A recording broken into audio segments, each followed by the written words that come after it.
may papuswan, kablaaw ko. Apto nga magtandan dudu, tila taratura ay lukana. Amin nga dagtoy ita, rukloy ko, imuntek tikadyo.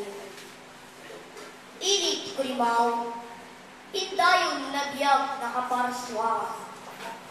Langto ken lasbang, kas balitok na ikutan.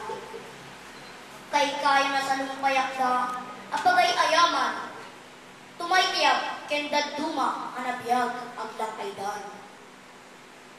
Dagiti karayan, waig ken danaw, kasarnig sinawda.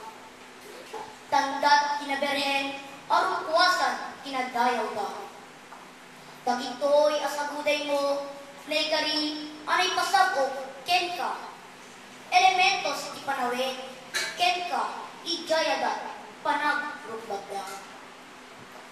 Dagiti daluyon, nga agsubli-subli, makaiayo da. Kinabiyag abat batu, igigbaybay, inget pintas da. Pakasarakan na duma-duma, aklase ti ikan, agkakaimas da. Dagito'y amin kurimaw, ti sabuday mo, at kapalang da. Isagsabali nga ili, adayo, amay padaken ka. No kinabag na nakaparaswaan, adayo ka kentuana.